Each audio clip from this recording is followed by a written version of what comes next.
IVF Real Talk. I'm Lucy. And I'm Yaelle.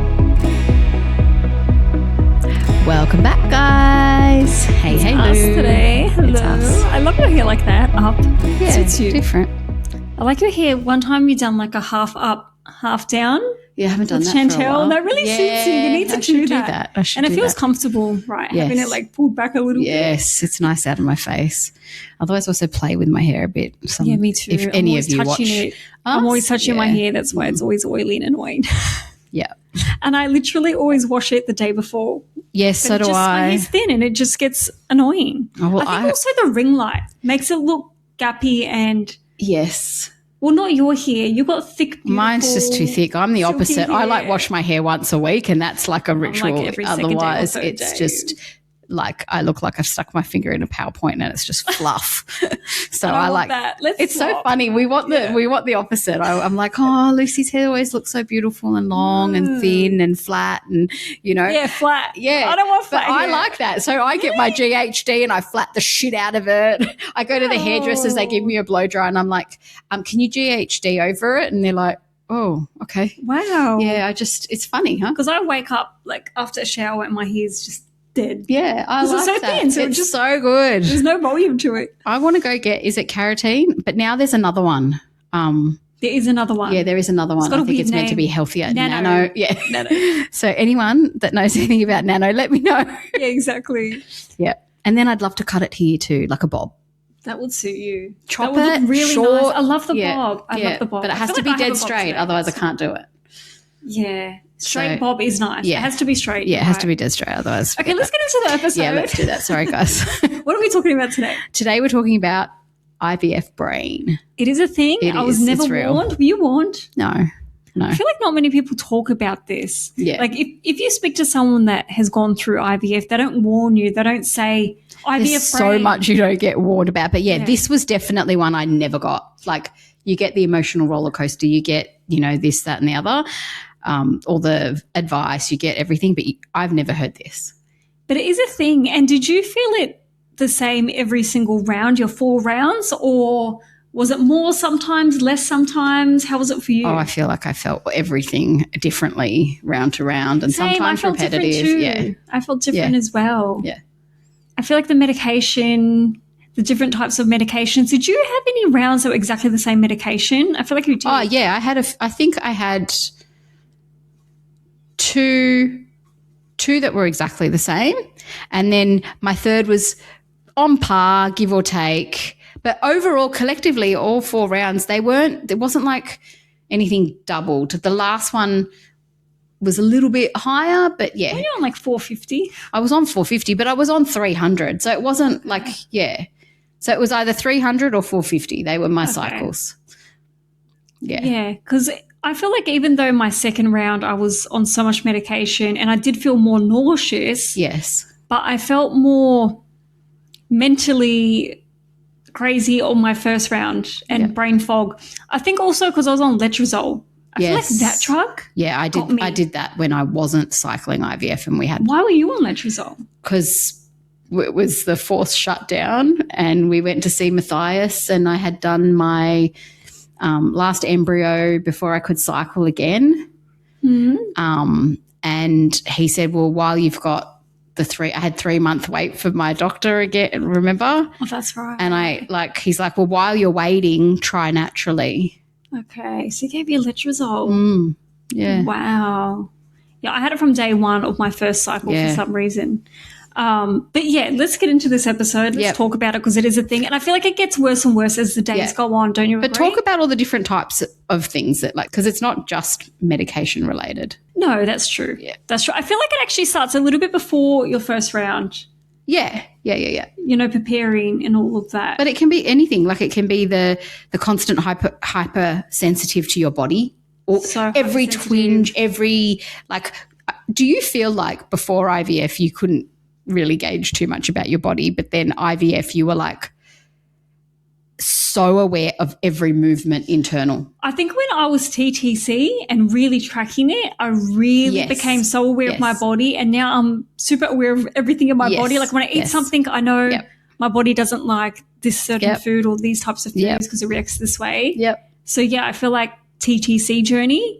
But then, IVF, you're overly paranoid and sensitive about everything because you are feeling so I'm much. taking this injection. I can feel it. I'm taking this supplement.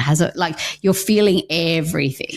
Sorry, what's that noise? Hang on, it's a fly, I think. We had a fly. Sorry, we stopped for a second. Lucy's very keen on getting audio 99.99 plus. I just get paranoid. I think because when I had my other mic. Yes, it picked up everything. It would pick up water dripping from my your shower tap down the hallway. So that's right. I just get paranoid and it just irks me. Yeah, which is fair. Okay, so what is IVF brain? We've got a number of things. Constant hyper-awareness of your body. Mm-hmm. Tick, tick, tick. Yep. Time distortion. So your days feel like weeks, months. I feel like the whole duration just becomes blurry, right? The 2-week wait, absolutely. Yeah. I feel like when you get halfway through the cycle, it just becomes a blur.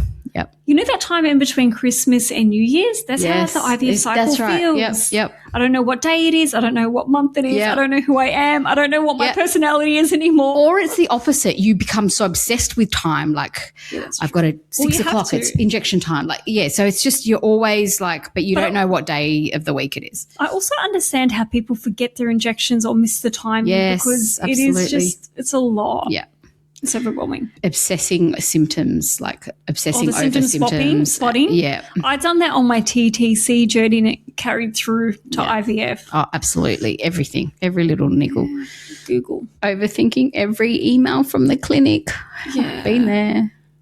I would overthink, even if I were to do a scan, whatever they said to me, I would replay. Yes. And I would go over the words and look at it in different ways. Yep. Oh, my God. Did you do that too? Yeah, absolutely. Yeah. How many times did you and I got this text. How are you reading it? And we'd from the clinics or are you reading it like this? I didn't really call them. I should have called them. Yeah, I feel like we both learned that the hard way. We should have. But definitely be annoying. Yeah. Living in the what if mode, I feel like that's huge. Hell. It's actually hell. Yeah, that is hell. I feel like even after my miscarriages, I was like, you start to blame yourself and you. Yeah. I think there's survival IVF brain as well. Yeah.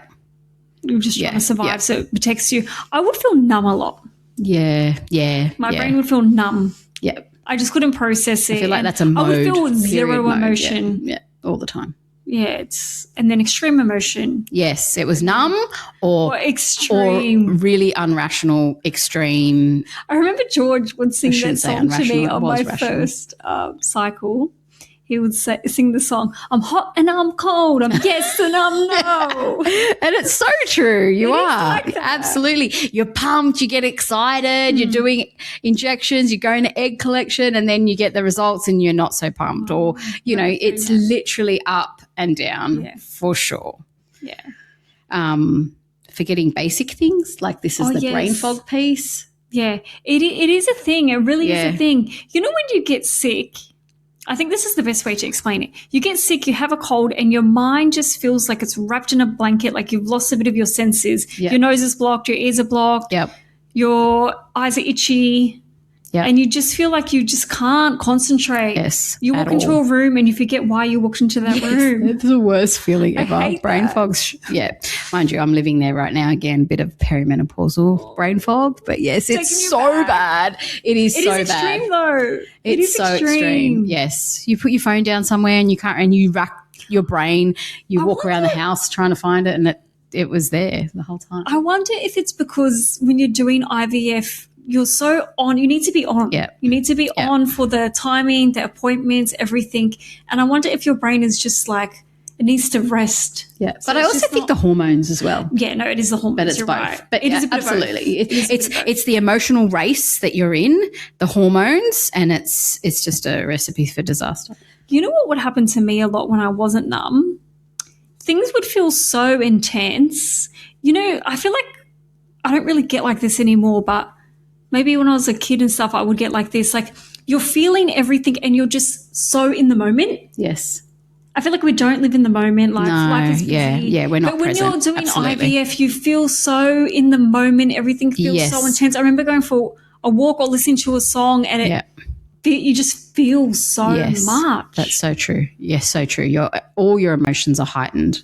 Yeah, like you watch a movie and you'll be bawling. Yes. Like you're so into that movie. So true. Whereas so if you true. were to watch the same movie a few weeks later, you might not even cry or you're scrolling on your phone. Yeah. I don't know. I can't explain it. No, but it's true. It's so true. Everything's just heightened. Everything's at its times 10. It's peak. Yeah, times 1,000. Yeah. And then there's the emotional whiplash. Oh, and it gets you. And and it's severe. And it's not quick. No. It's like, staying with you. Yeah. It's not fun.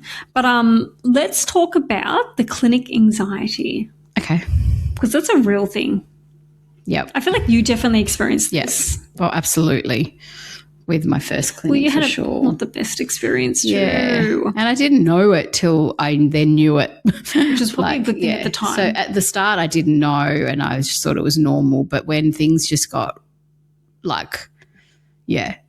fifth, sixth transfer in and still no idea, and then it slapped me in the face that I should have got all of this other stuff and knowledge. You said something the other day and it really made sense. It was on the voice note.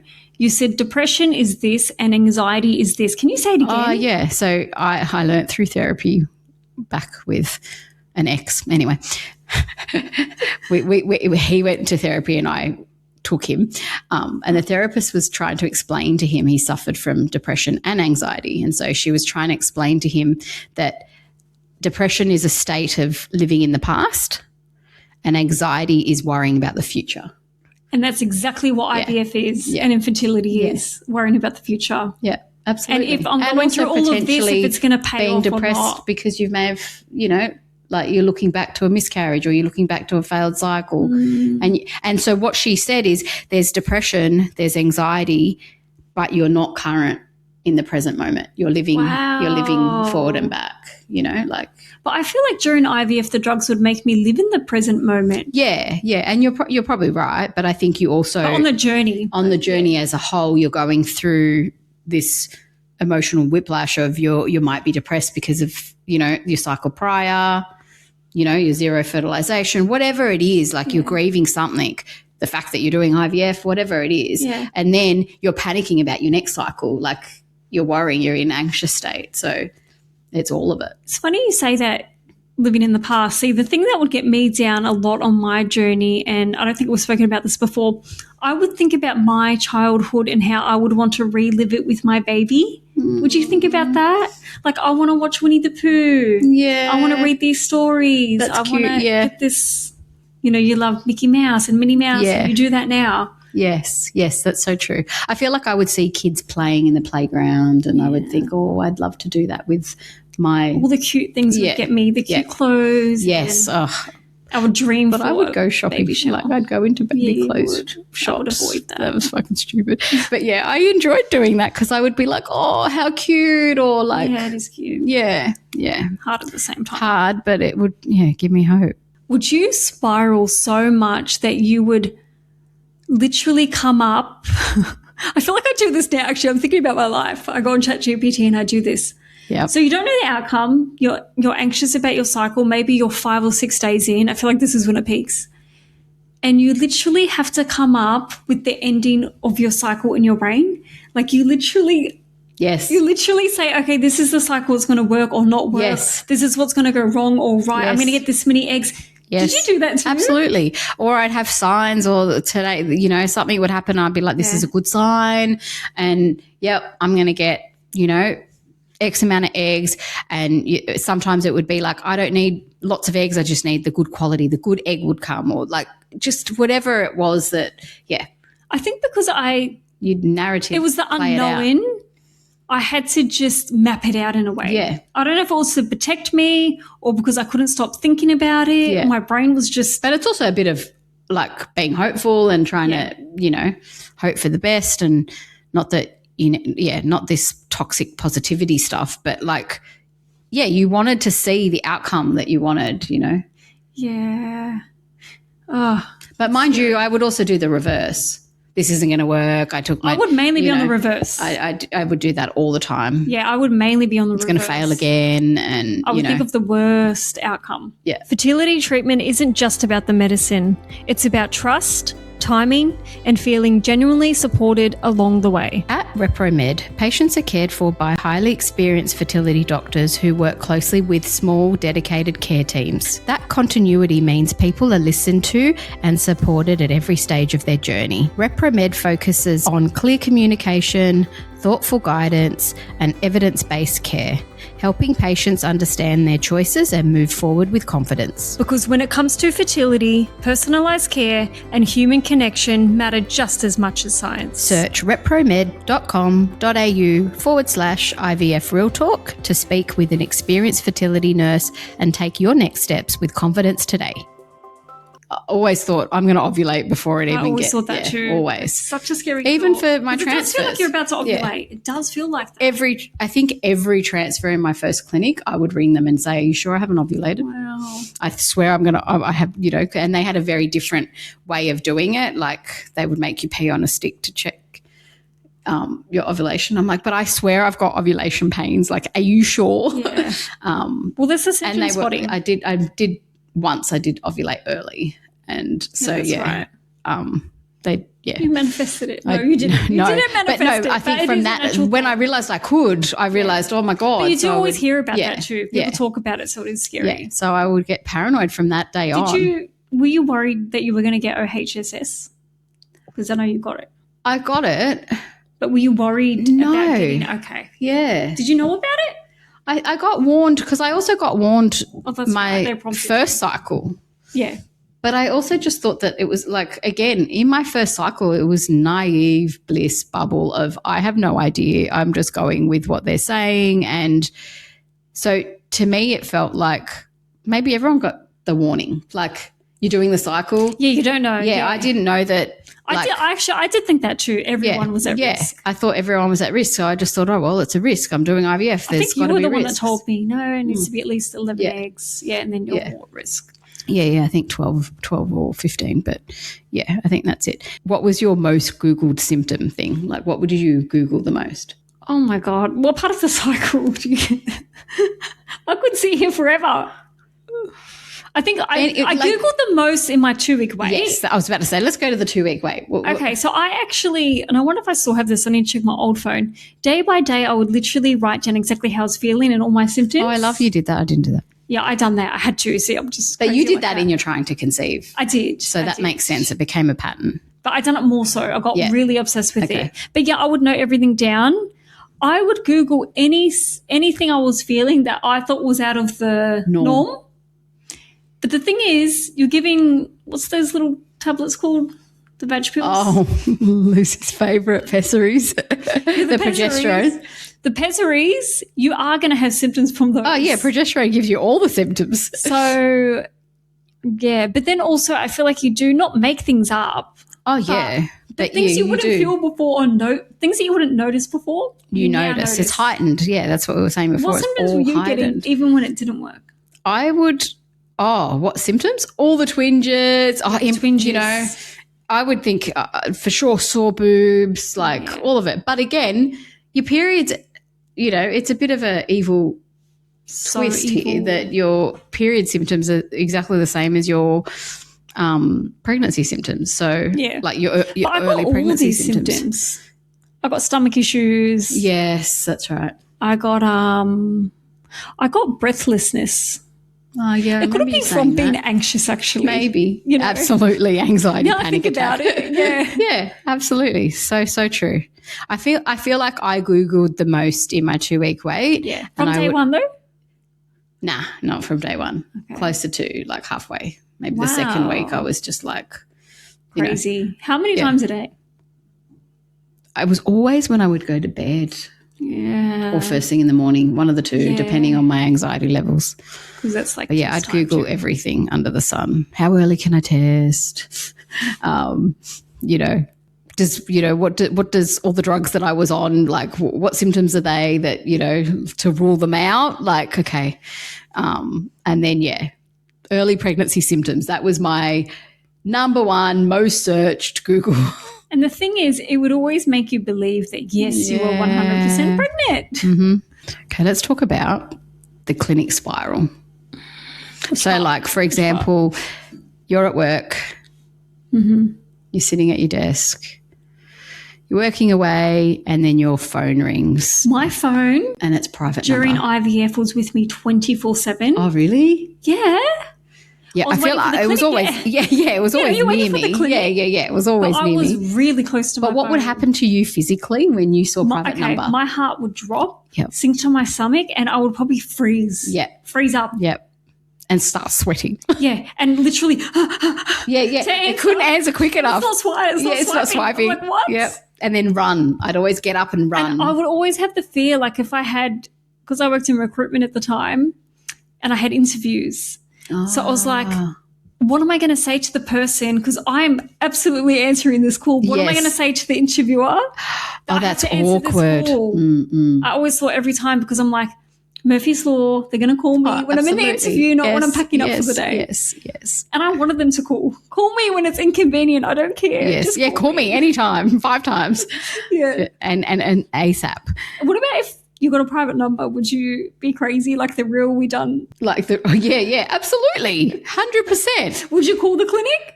Yeah, and if I missed it, straight off. You definitely that was me. I've missed a few of them, and I would be like, I got a missed call from a private number. Yeah. And they'd be like, the nurses will get back to you, and actually we send SMSs. And I'd be like, okay. They probably get annoyed. It probably happens all the time. Yeah. What about, I've heard of so many girls, and I don't want to like unlock a new fear to anyone. Yeah, sorry. But they do their test day, blood test, right? And it's 12 o'clock. They haven't got an update from their clinic. They get to 3 o'clock, no update. They get to 5 o'clock. I'm ringing. But they ring and they don't get through. Yes. Have you heard of that? I've done that. So that's why, but that's why I ring, like, don't wait till 5, wait till 4 and be that pain in the ass. And but I think some people even been calling a few times and then they just get no update. Like, sorry, we don't have your test results. Oh, and they don't get it. That happened to me a few times. What do you mean? But we used to get a text that we haven't received your results from the lab. Yeah. You'll get them tomorrow. Yeah. But that is the worst and news that's just receive. Awful. Absolutely awful. Why does it happen so often? That needs to stop happening. I know. I just think I don't think it happens everywhere. I feel like, because when you get the blood test done, it's urgent. It's got to be done. You've got to do it early in the morning. And I believe and it gets sent off. Yeah, but I believe you've got to be I could be wrong, so if anyone's listening that knows more than me, which is everyone, correct us. But I believe if you go get your bloods in the morning, there's a collection at 10 o'clock. Okay, this is good to know. A pathology collection. Well, I can't speak. But I think they come and take all of the whatever bloods, because, some people are going at 7 or 8, so they get batches throughout the day. They don't just wait till the end of the day to pick up, obviously, all these. Because on the samples. actual test, it says urgent. Yes. And they do say you need to get first thing in the morning. My medical centre I went to opened at 8 a.m. And I remember one time going there, I think it was for my second round, and it was just first day bloods. And there was a line outside there. You know me, I'm always early. Oh, they're early. There was a massive line outside the doors, and I just stood around. I didn't really care, even though I was probably first or second in line. And I was just being nice. I let everyone go ahead of me because I don't know, they're all there for blood tests. But looking back now, I know that people go there early for blood tests. And I let everyone in, and then I realized, oh, my God, I've been waiting here for an hour, and now I'm not going to get my results. And I didn't. I think what happened was actually my sample got lost and I had to do it the next day. I remember that happened to you. Yeah. I also think one thing that I remember, and we were both similar time frame cycling, it was COVID. And so a lot of people were doing COVID tests. And do you remember the time where everything just got everything was slow. Everything was slow and delayed. Remember when people were getting their even their COVID test, it was taking 4 weeks to come back. Yes. Yeah, that's true. So pathology was just under pressure, obviously. So in that time frame, that makes sense. But I do believe that they collect at about 10 o'clock. Okay. And where does it go? Does it go to a hospital or? I don't know. I need to ask someone. I'm just curious. I just want to know. I don't know. I'm just curious. And then obviously I'd say it goes. I think it goes to some sort of a lab. It probably updates in a portal. Then it goes to a portal for updates. Yeah. And then the other thing is, for example, our second clinic, it would go update to the doctor, and then the doctor has to review that, and also there's a fly. Sorry. The doctor has to review that and then feed back to the nurses the instructions. So you can see how there can be a knock-on effect, especially if this fertility doctor is back-to-back in, appointments, or some of them do, clinic work, like they're doing transfers or delivering babies and different things as well. And some are also OBs as well. So, I think it's a bit of all of that.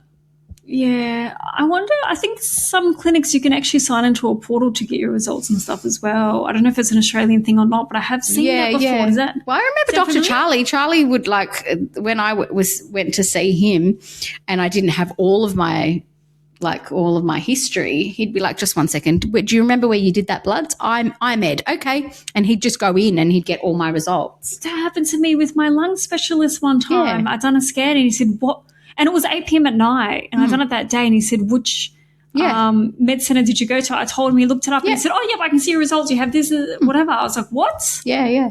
But Charlie's also tech savvy that can do that. So remember, Charlie made a joke in his episode about how the other Charlie's going to have everyone calling him saying, "Get my results now." Yeah.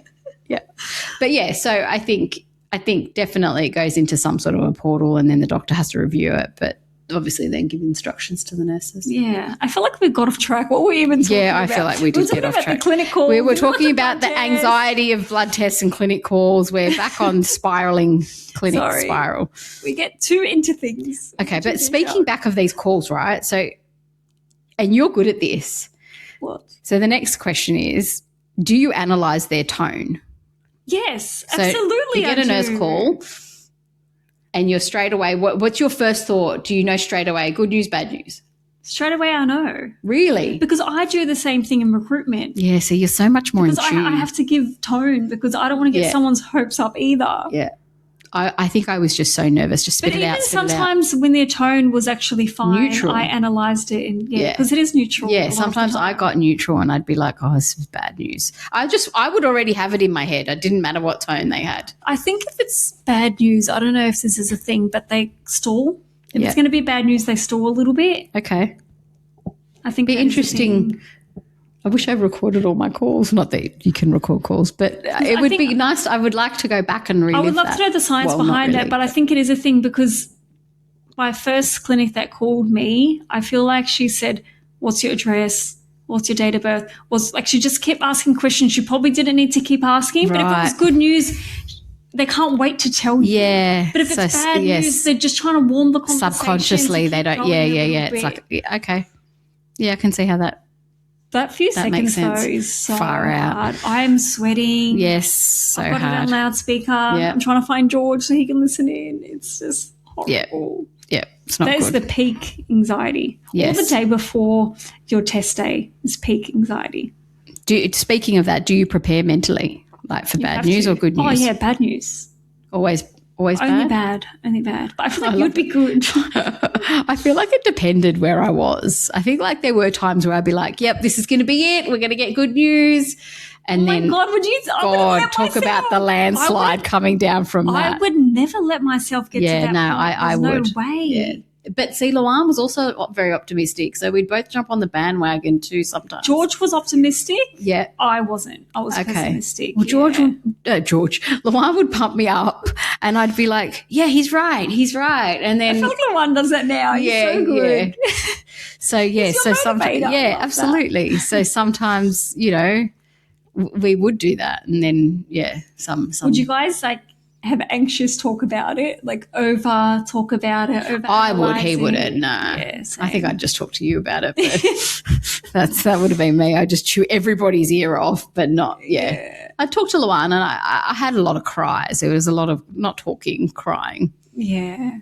George would be really positive and dream a little bit, but I would just shut that down. Yeah.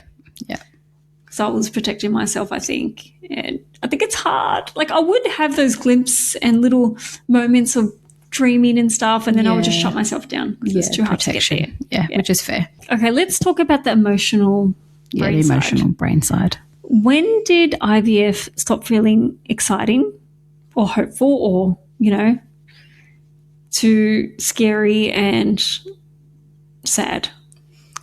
I think there's and I don't want to do this anymore. 2 parts. Yeah, there was a period of time that I wanted off the train. I think first it started to really feel like scary and not so much fun when I started to notice that, hang on a minute, I'm just churning and burning and maybe I'm not in the right hands, not in the right care. Yeah.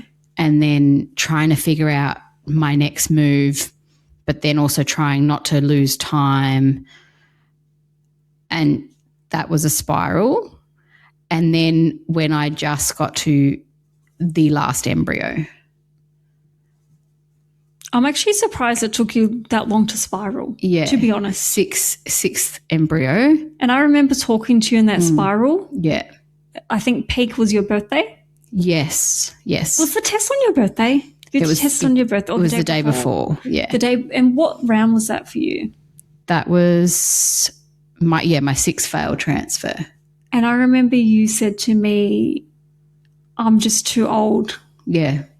And you were crying because the day before you were really hopeful. Yes. I was like, I'm going to get. And I was thinking, oh my God, please, no. Yeah, she's so hopeful. I was so hopeful that whole 2-week wait. When I see people so hopeful, it would really scare me because I'm like, I want to protect them. I just doesn't work because I know the crash is going to be so low. There was so much riding on it. I knew that. So unheightened. Yeah. I knew that if that was my last one, I knew I'd have to cycle again, which I didn't really want to be doing. But I also knew that I kind of lost trust in my doctor and like just felt lost. I was lost. What did you do that day for your birthday?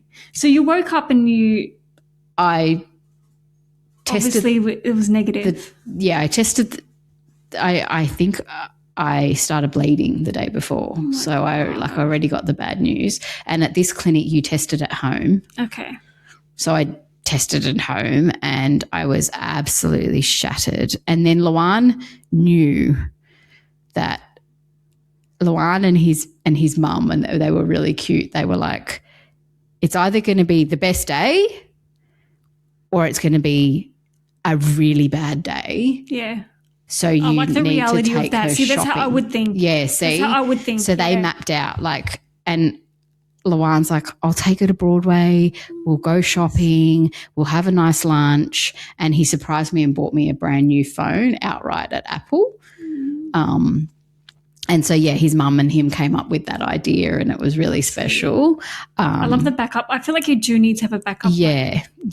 But I didn't have that plan. I was quite happy to just hide under my bed at home in tears. I would have stayed in home and cried.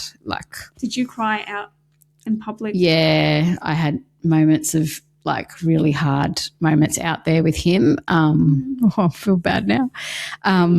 Yeah, so it was hard. This is your birthday. Yeah, it was, and that was it. It was my birthday. It was realizing I was now 42. No, 43. That's 43. Right. It was 43. Yeah, I remember that. I was now 43, and I used to love my birthday, even if we didn't do anything. It was just an exciting day. It's your birthday, you know. You're a birthday person. Yeah, and I just remember thinking, I hate my birthday. It's another reminder of, and it was, this isn't going to happen. I don't want to do this anymore. I can't see me becoming a mum.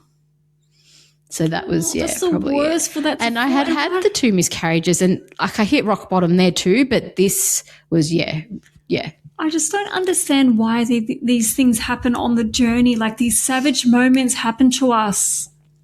Why? What lesson is in that? There's no lesson in that. No. I don't understand. Yeah, I don't. You're already at rock bottom, but then you get put in a situation that's even more rock bottom. Yep. I feel like that's so common though. So many people go through that. Absolutely. Those situations. It's just. What about for you? It's a lot. I feel like I was never really excited. Really? Yeah, about IVF. I was a little bit in a way because I was thinking it's going to be resolved, but I was just so scared. Yeah. I was just so You were more scared. excited after your lap surgery. Yeah. Yeah. Yeah, that was exciting for me. Yeah, that was exciting for me. I was like, it's my time. Yeah, that's it. 'Cause you're right, actually. Yeah, that's right. But IVF was just, Daunting. I hated all the feelings in the body and everything. Yeah, It was that's true. scary and overwhelming, and I don't want to do this. And yeah. But after the lap, I was like, I'm taking control. Yeah. I can do this. I can do the app protocol. Yes. I can be gluten-free. I have control of my journey. That's how it felt. I had control. And you had a diagnosis, not that you want I had some that, answers, but you had answers. No, but I yes, that's hearing right. answers. Yeah. Made me feel in control. What other brain emotional side stuff happens? Do you feel more anxious now than before IVF? What do you mean? Like as a person? Okay, so I feel like, and I was thinking about this the other day. Oh, I should have asked you this one maybe. No, I feel like this is a good question. Okay. I feel like when I started trying to conceive and it wasn't happening, I started to get anxious and anxiety, and I've never experienced that before.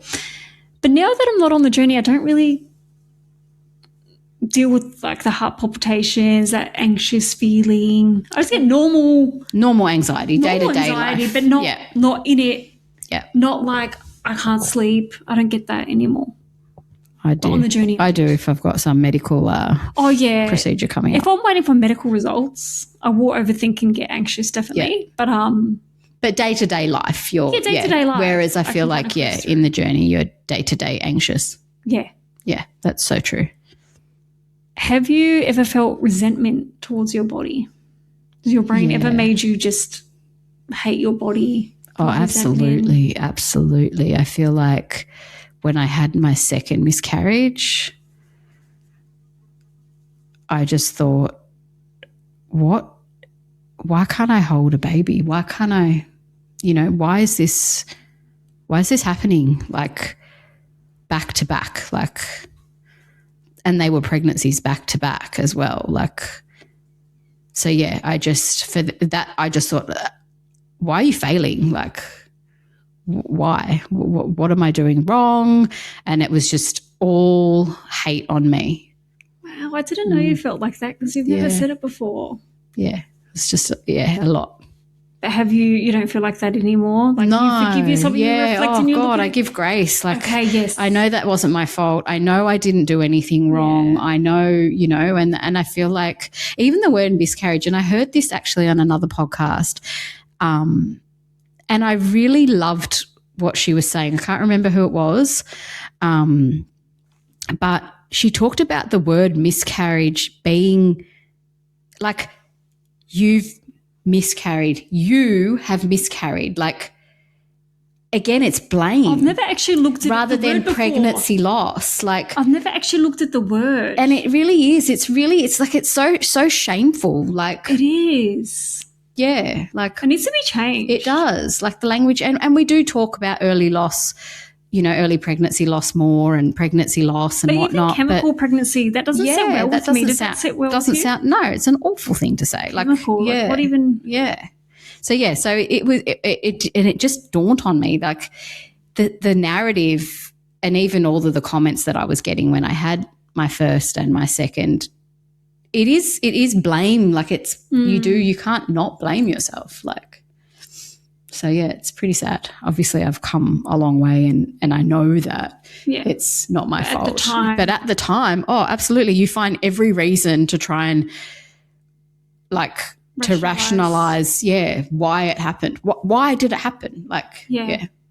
You want to get answers. Yeah. Yeah, I feel like that's common. I hated my body too because I was just like, why can't I conceive? And it was confusing because everyone in my family could conceive. And I was like, I just was so angry. Like, just do what you need to do. Yeah, and it's hard for you. I was getting frustrated. Like, just freaking. Yeah, especially when you've got a bigger family and yours. Yeah, I was like, you're the oldest. Why can't I do this? Like, I am giving this my all. Like, at work, I can try hard. I can set little goals for myself. I can meet them. Yeah. And I'll get to the next goal and I'll say, I want to meet this goal now, and I'll do it, or fitness-wise or whatever it is in your life. This was the one thing I couldn't get past. And you couldn't control. Why? I'm putting everything into this. And I'm not getting any closer. Am I ever going to get closer? I don't know. Like, how do you measure that? Yeah. Measuring that was pregnancy and it will never happen. No, that's right. So it's... Yeah, so it's hard. Yeah, definitely hard not to resent yourself. Next one we'll talk about in this brain space that we're talking is the social and outside world stuff. Mm-hmm. So, and I think I feel like I can relate to this, and I feel like you can too. Do you ever feel like people forget, when you were on the journey, did you ever feel like people forgot that you were going through something?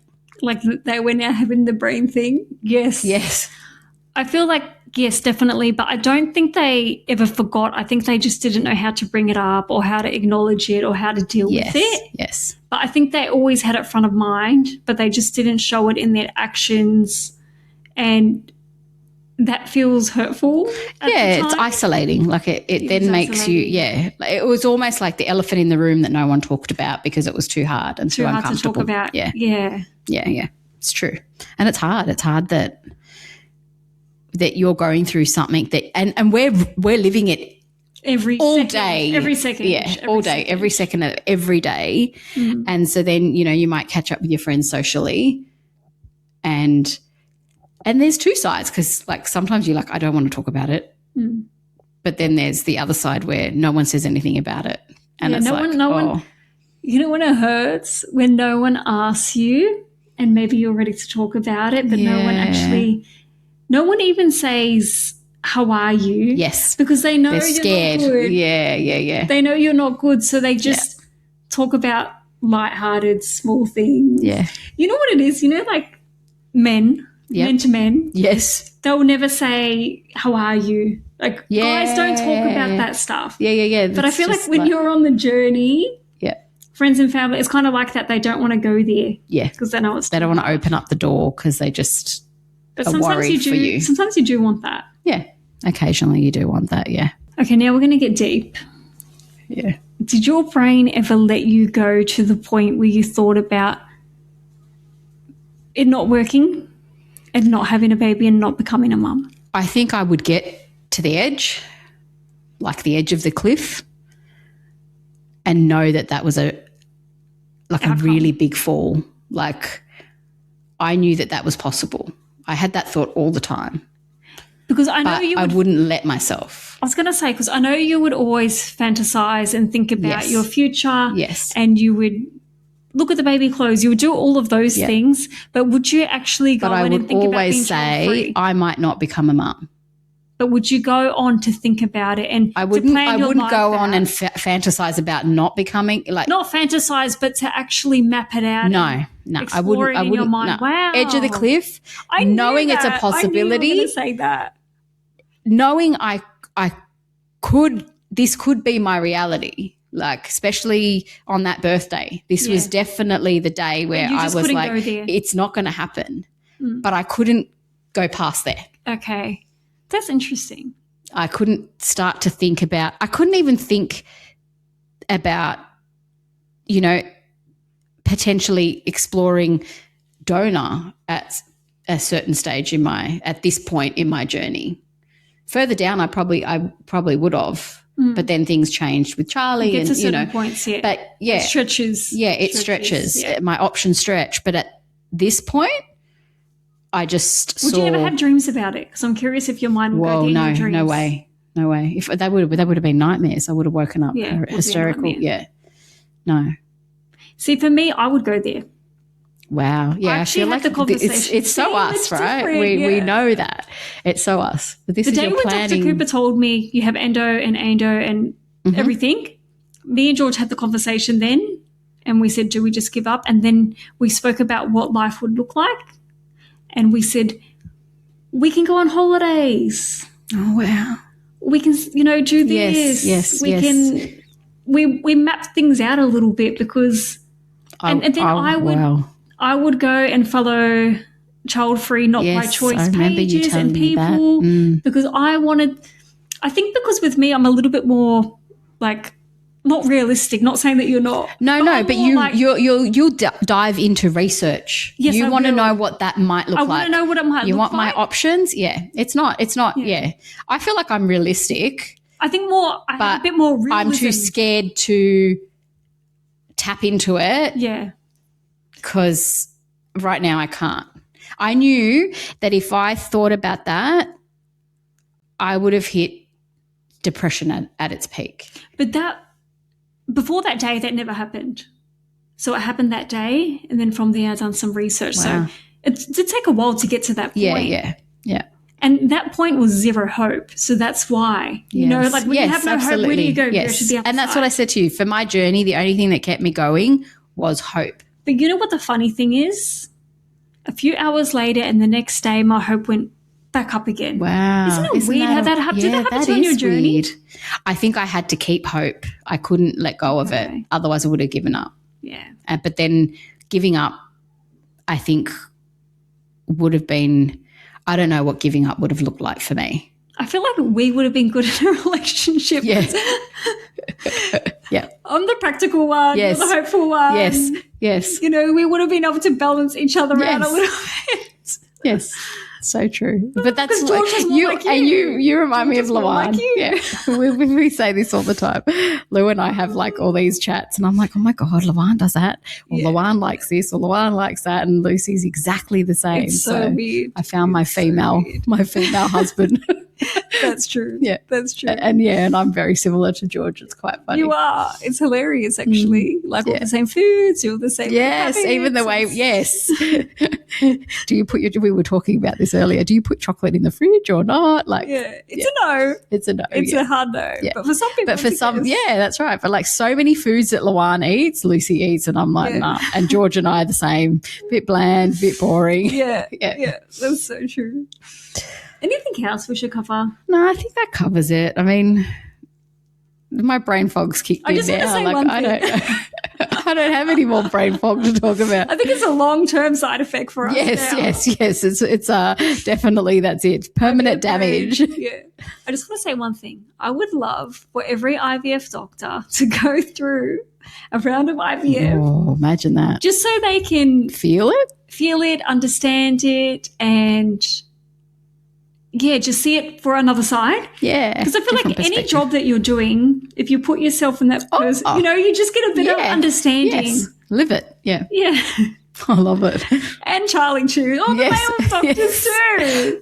But speaking of, what do you think the hormones would do to a male doctor, right? Because our hormones are different. Some males do take the female hormones on their IVF cycle. That's they do true too. In the same, I've heard of that before. Yes. And it does mess with them as well. Yeah. But I think on a different level, we can ask Charlie. We'd have to ask Charlie if, like, a hypothetical experiment, just a little experiment, just for the buzz of like what the feelings are. Yeah. Would you give the same protocol to a male and a female? I feel like a male would have like 600 units of gonal F, not 150. You know, it'd be like double. Yeah. But also, would they have a different hormone? Because they're all hormone stuff, right? They'd more have testosterone. Because their hormone, their testosterone's higher than ours. Would they have to balance out with something else, like to get the same effect? I want to know now. I'm curious. Let's go on ChatGPT. That's what we'll do now. That's a wrap, though, on this week's episode. Thank you, everyone. Thanks, everyone. We'll see you later next week. Bye-bye.